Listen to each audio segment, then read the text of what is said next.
Exercise 7 now comes with some of the new Mental Ray lens shaders. If you click on your camera icon and scroll down to Properties, we can add lens shaders to our camera for interesting rendering effects. If I click on Add under my Lens Shaders tab, I'm taken into the Lens folder of the Softimage DS presets. If I jump into the Mental Images folder, I have a choice between some of the new Mental Images lens shaders. The classic one is the tone mapping, which is a gamma correction. I can correct for gamma by adding the tone mapping shader and inspecting it. And if you just have a look at the difference before and after gamma, right now actually what we're doing is taking the mids and boosting them into a range that is more a true representation of the colors of the scene. You can actually see that the particle effect shows up a little better as well. In our case, the gamma is boosted a little too high. I'm actually going to reduce the gamma a little bit and balance out the scene a little more. So it actually just takes your black levels and boosts everything. Or really not the black levels, but the darks, and boosts them. Pinches the lows, pinches the highs, and boosts everything in between. Our original value, without gamma, was very dark. So we're correcting for the errors in the renderer. So once I have my gamma set, I'm going to layer in another one of the Mental Ray shaders. We'll just wait for our render to finish. I'll do an image compare so we can look at the difference in what we're going to do next. If I wanted to create some interesting photographic effects, I could go back into the camera properties and add in another shader. If I add in the Mental Images Photographic Exposure shader, I'll select the shader and inspect it. And we can start doing things like vignetting. What I might need to actually do here, if I go back, it looks like the order of the shaders is incorrect.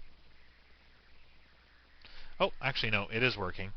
Forget that. I actually have a compare region on. So there's the effect with the vignetting, the effect without. You can see that it's really just adding some framing around the edges of our rendered image. So if I go back into my camera shader, properties again, I'll have a look at that photographic exposure. We can increase the film speed, which overexposes the scene, or we can lower the film speed, which of course will do the opposite and darken the scene.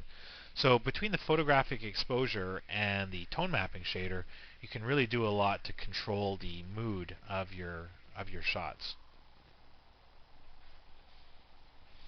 So that's not a bad looking, very moody looking shot with the central focus on the character. You can overexpose a little bit,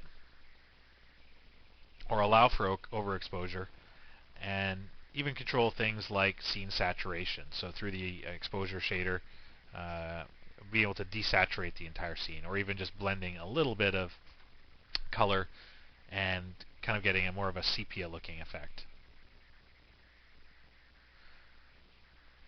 So it's very cool, some of the tools you can play with when dealing with finaling on shading. I'm going to bring up some of the film speed here.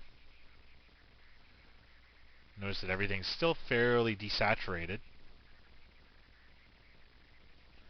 And I'm going to increase the overall saturation again.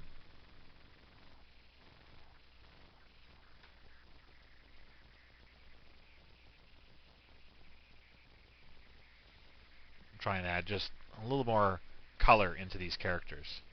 Looks like I might need to go up to about 65% or so.